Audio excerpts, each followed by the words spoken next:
မုံကြီး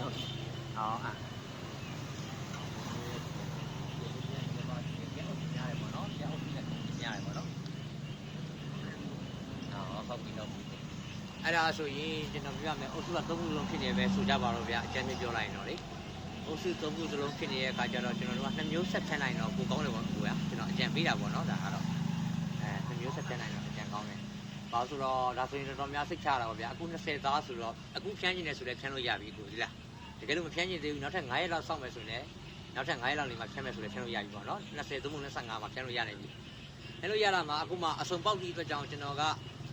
ဒါအခု20သားဆိုတော့ပေါင်းစဘာလည်းမဆိုသေးဘူးဟိုဟာစဘာအနေထားလေးလည်းကောင်းတယ်ပေါ့နော်ပေါင်းအနေထားလေးရတယ်ဒါအသက်ပြီးပဲနဲ့ဒါပေါင်းတော့နည်းနည်းစုံနေတဲ့သဘောရှိပြီ20ရက်သားဆိုတော့လေပေါက်လာစုံပြီးတော့ကျွန်တော်သတ်မှတ်တယ်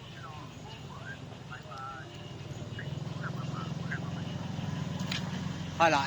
ကျွန်တော်က Viber မှာဟိုအဲ့ဒါတက်ပြီးတော့ဟိုဖြစ်နေရတယ်မဝင်တာတော်တော်ကြာသွားပြီကျွန်တော် Viber ကိုဟိုဟာလောက်ရှိ3လ4လလောက်ဖြစ်သွားပြီအဲ့ဒါကြောင့်အဲ့ဒါတက်နေအဲ့ဒါကြောင့်ရတယ်အဲ့ဒါဆိုရင်ကျွန်တော်ပြောပြမယ်အကူဟိုပေါ့ခရမ်းကားဆိုတော့ဆိုင်တော့ရှိမှာပါကိုဆိုလည်းယူထားတာရှိတယ်ဆိုတော့လေကျွန်တော်ဟို2မျိုး3မျိုးလောက်ဖြစ်တွဲပြီးအတွဲလေးပြောပေးမယ်လေအကူအစင်ပြေအတွဲလေးကိုရွေးပေါ့နော်ကျွန်တော်အတွဲလေး3တွဲပြောပေးမယ်ဟိုဟုတ်ကဲ့ဟိုအတန်ဘေးမှာစာရွက်နဲ့မှတ်လို့ရရင်လည်းမှတ်အတန်ဖတ်လို့ရရင်လည်းဖတ်ထားလိုက်ပေါ့နော်ဟိုဖြစ်လို့ရှိရင်အခု20သားဆိုတော့အခု2မျိုးဆက်မယ်ဆိုရင်ကျွန်တော်တို့ down star ပေါ့ကိုစီးနာမည်က down star down star သူက final star 6.9 နဲ့လာတယ်down star AI က final star 6.9 နဲ့လာတယ်အဲ့ကောင်ကတစ်မျိုးပေါ့အဲ့ကောင်ကတစ်မျိုးဘယ်လောက်စီးလဲဆိုတော့ကိုကျွန်တော်တို့40cc သို့မဟုတ် 50cc ဝန်းကျင်ပေါ့နော်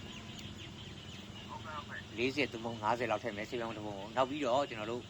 ဆေးရထွက်ထားတာမကြသေးဘူးဗျာ2လလောက်ပဲရှိအောင်မယ်ဆေးနာမည်ကကိုဖိုးဒီတဲ့ကိုဖိုးဒီဆေးနာမည်ကကိုဖိုးဒီ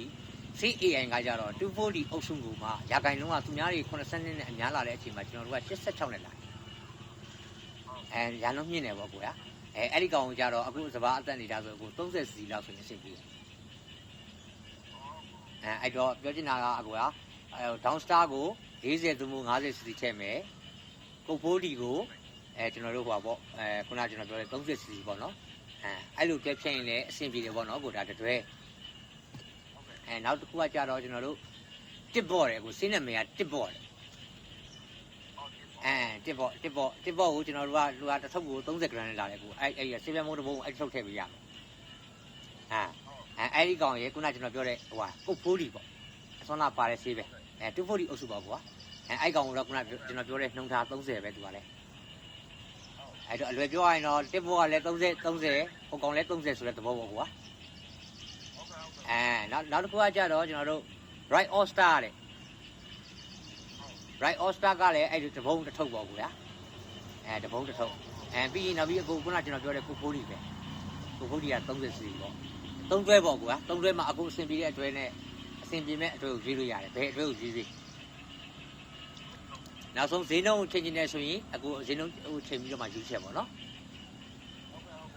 ဒါကျွန်တော်တွဲရမယ်အတွဲလေး3တွဲကိုပြောပြလိုက်တယ်အခုအဆင်ပြေတဲ့အတွဲကိုရွေးဖြန်းမဲ့ niche nick လေးကိုချက်ပြောပေးမယ်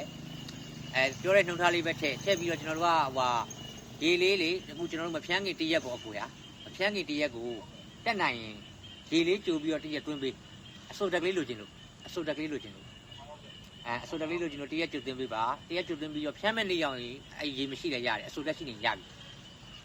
အဲ့ဒီမှာကျွန်တော်တို့စင်ပြန်ပုံးနဲ့ဟိုပါပေါ့တတ်နဲ့အတက်နိုင်ဆုံးကျွန်တော်တို့ဟိုရွှွန့်တော့ရေမပါဘဲနဲ့တတ်နဲ့ရေပေါ့ကူရရေနည်းနည်းကြီးရက်ကောင်ပေါ့အဲ့ဒီကောင်လေးကိုအတက်နိုင်ဆုံး3ပေတေကောက်ကို9ပုံသို့မဟုတ်6ပုံဝန်းကျင်ပေါ့အခုတေကောက်ဈေးပုံလေး16လီတာပဲဖြစ်ဖြစ်လီတာ20ပဲဖြစ်ဖြစ်ပေါ့နော်ကို16လီတာဆိုရင်လည်း9ပုံလို့သို့မဟုတ်6ပုံလောက်ကြာအောင်ဖြတ်မယ်ဟိုလီတာ20ဆိုရင်လည်း9ပုံသို့မဟုတ်6ပုံဝန်းကျင်ဝင်အောင်ဖြတ်ပေးမယ်ဖြတ်ပေးပြီးတော့2ရက်မြောက်တဲ့နေ့ကျတော့အခုရေလေးပြန်သွင်းပေးလိုက်ဖြတ်ပြီး2ရက်မြောက်တဲ့နေ့မှာရေလေးပြန်သွင်းပေးလိုက်အဲ့ဒါဆိုအခုအဆင်ပြေသွားလိမ့်မယ်ဟိုကျွန်တော်တို့ကပေါင်းဆက်စီဖြစ်တဲ့နေရာမှာဘာလို့အဲ့လိုတီချာလေးပြောပြရလဲဆိုတော့သုံးတဲ့ရေဖြန်းတဲ့ဘုံရေအတွက်သုံးဆွဲတဲ့ပမာဏအဲ့ဒါတွေမညီမျှရင်လည်းပေါင်းကမနိုင်နိုင်ဖြစ်နေအဲ့လိုဖြစ်နေတာ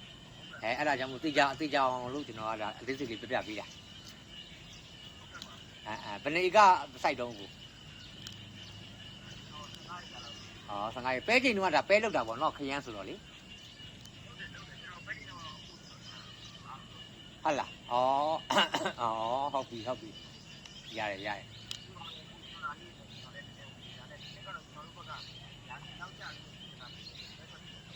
အရင်တင်းနဲ့ဆိုင်စုပ်တာပေါ့နော်အရင်တင်းတက်ဆိုင်စုပ်တာပေါ့ကျွန်တော်အကြံပေးမယ်နောက်နေ့ကြာရင်လေကျွန်တော်ပေးရသည့်စကန်လေးကြာရင်ကျွန်တော်ဖုန်းလေးကြိုဆက်ပြီးသေးတာကျွန်တော်ဘာလုပ်စနေဆိုတာအစအဦးဆုံးစာလီပါဘာလုပ်စနေဆိုတာလေးအကြံပေးပေးမယ်နော်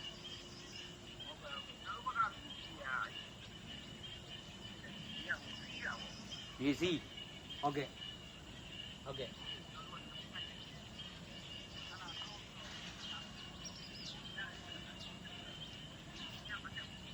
အပင်မတက်ပဲထိုင်နေရပါတော့ကိုထိုင်နေတာပေါ့အဆူမိပြီးတော့သူကကြေးရမှာကဒီလိုပြအကိုရဒါစောရင်လည်းမကောင်းဘူးနောက်ကျသွားလည်းမကောင်းဘူးမြေကြီးရဲ့အနေထားကဘယ်လောက်ရှိရမလဲဆိုတော့ကျွန်တော်တို့လူနင်းခံတဲ့အနေပေါ့နော်ကိုလူနင်းခံတဲ့အနေထားအကောင်းဆုံးပဲဒီလားပေးကျင်းမယ်ဆိုရင်ကျွန်တော်တို့ကအဲ့ဒါမဟုတ်ဘဲနဲ့ဒါလူနင်းလည်းတအားကြုံသွားတယ်လူနင်းပုတ်လည်းတအားခံနေရဆိုရင်ရတယ်သူကအပေါက်ကြတော့စကားပြောပြီးအပင်တွေကထိုင်သွားပြန်ရောအဲ့လိုရတယ်အကူပဲကျင်းကြရင်နီးရင်ဟုတ်ကဲ့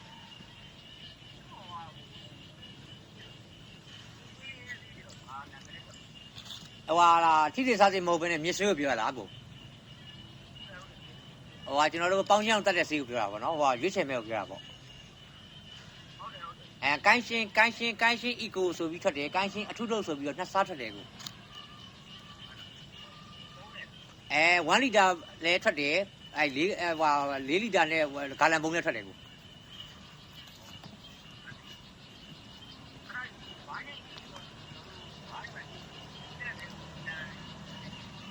ပြန်နေသူကမြစ်ဆွေးဖြစ်စီတဲ့ကြောင့်သူကနောက်ထပ်သီးနှံဆိုင်မယ်ဆိုရင်ထရေးထွန်ရေးအနည်းဆုံးနဲ့ထရေးထွန်ရေးအမဲ့ကိုကျွန်တော်တို့ကဘယ်လောက်လုပ်လို့ရတယ်ဆိုတော့10လောက်ဆောင်ပြီးရင်သူကပြန်လုပ်လို့ရတယ်ပေါ့ဗျာအဲ့ဒီပေါ့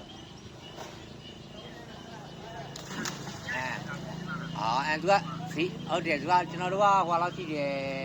ဈေးအားဖြင့်ဆိုရင်ကျွန်တော်ထင်တယ်အခုဆိုရင်နဲ့တက်တာလေဆိုတော့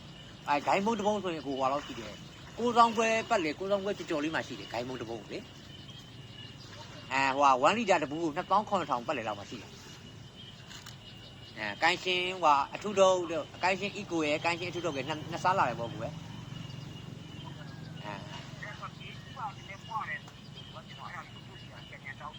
မြေကြီးကိုပွားတယ်ဟုတ်တယ်သူကပွားတယ်ဆိုတာဒါပေမဲ့သူကကျွန်တော်တို့ဘယ်လိုခေါ်မလဲထုံးစံအရဂလိုက်ပိုစစ်တဲ့ထုံးစံအရမြေကြီးကိုမွားသွားတယ်ပေါ့နော်ကိုမြေကြီးကိုမွားသွားတဲ့ဥစ္စာမှာကျွန်တော်တို့ကတော့နည်းနည်းလေးတက်နိုင်တဲ့လောက်လေးကိုသူကအမြေကြီးတက်တာအောင်လို့သတင်းအနှင်းခံအောင်လို့တော့နည်းနည်းလေးပါထားတဲ့ဥစ္စာလေးတော့ရှိတယ်ဒါပေမဲ့စေးဘူးမှာတော့အကိုတို့ကျွန်တော်တို့ကပေါ်ပြတော့မရေးထားဘူးဒီလို glyphosate 480 SL လို့48 SL လို့အဲ့လိုမျိုးပုံစံမျိုးနဲ့ပဲရေးထားတယ်ကိုပါဝင်တဲ့ဥစ္စာတော့မပြထားလိုက်ဘူး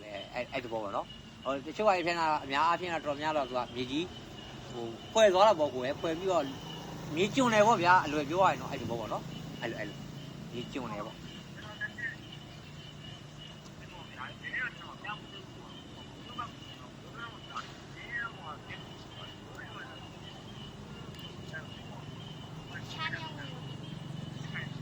ဟုတ်ကဲ့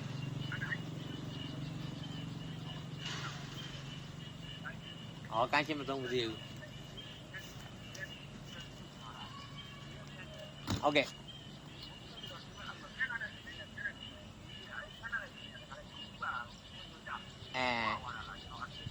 ဟုတ်တယ်သူကမြေမွားတဲ့ဥစ္စာပါလာပေါ့ကွာသိလားသူကဘာကြောင့်လဲဆိုတော့သူကအမြင့်သေးတီကိုတိုက်ခိုက်တာလေဒီဆေးကပင်လုံးပြန့်ဖြစ်ပြီးတော့အမြင့်သေးတီသွားတာအောက်ထိသွားတဲ့ခါကျတော့တချို့ပေါင်းတွေကကျွန်တော်တို့ကအမြင့်စင်းအားနဲ့ပေါင်းနေရှိရကိုရအဲ့အတွက်ကြောင့်အမြင့်ထိသွားတဲ့ခါကျတော့သူကအဲ့မှာမြေကြီးကို flight စားသွားရဲဆိုတဲ့ပုံစံဖြစ်ပြီးတော့မြေကြီးကပုံမှန်မဟုတ်ဘဲနဲ့ကျွန်တော်တို့ပြော့သွားတာပေါ့ကွာကျွံသွားတာပေါ့အကိုပြောလို့ပေါ့လူနေမခံတော့ဘူးပေါ့ဟုတ်ကအဲ့လိုဖြစ်သွားဟုတ်တယ်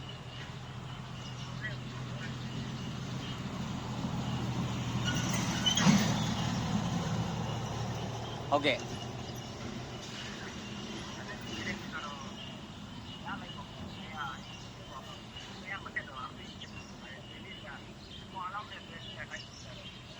မပြေတော့ဘူးပေါ့အတီးရတယ်3စီးလုံးကျွန်တော်မရလိုက်ဘူးပေါ့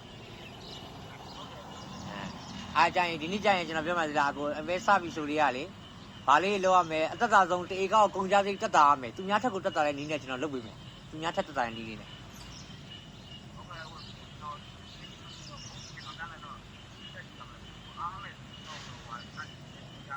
ပြောပေးမယ်ဖုန်းဆက်ရတယ်ခင်ဗျားဆက်လက်ချိန်မှာကျွန်တော်ပွင့်စင်းနေတာလို့မအားတော့ဖြစ်နေကျွန်တော်ပြန်ဆက်ပေးမယ်ညာဟိုဖြစ်တဲ့အချိန်တွေပါတော့စိတ်မပူနဲ့ကြဟဲ့လား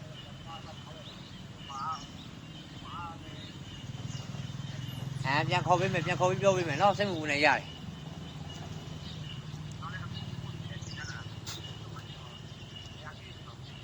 ဟုတ်ကဲ့ဘာလို့ကျွန်တော်အဲ့လိုတင်ရခြင်းအကျိုးကျေးဇူးကတပင်းတောင်သူတွေကျွန်တော်မြန်မာတပီလုံးမှာရှိတဲ့တောင်သူတွေသိအောင်ပေါ့ဗျာဘိုးစုကလည်းပို့ပြီးတော့ပြည်လာအောင်ကျွန်တော်ကစံသားနဲ့အဲ့လိုမျိုးလောက်တာပြောရရင်တော့လေအဲ့ဒါပေါ့ဟုတ်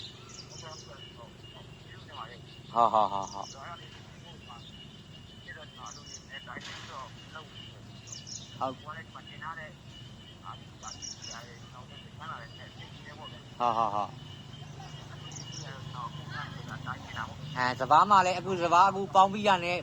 အခုလောရမယ့်ဥစ္စာလေးမှာတချို့ဥစ္စာလေးမှာတစားခိုးပြီးတော့သွားတဲ့စနစ်ကလေးရှိတယ်ကိုကြီးလားတစားခိုးပြီးတော့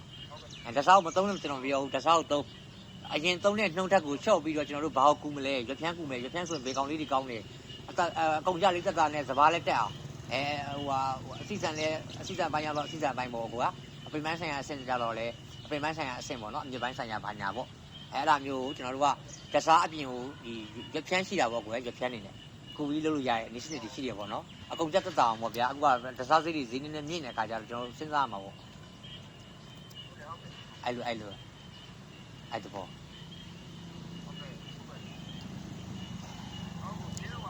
ကျွန်တော်ဟိုအဖြစ်ခင်ဗျားနာမည်မှတ်ထားလိုက်အောင်လို့နာမည်မှတ်ထားအောင်ဘလို့တော့နာမည်ဘယ်သူတော့ကျွန်တော်ကိုဝင်းစောဦးခရမ်းလို့မှတ်ထားလိုက်မယ်ဟုတ်ပြီကိုဝင်းစောဦးခရမ်းဟုတ်ပြီကိုဟုတ်ကဲ့ပါနောက်ပြန်ကိုဖိနေတော့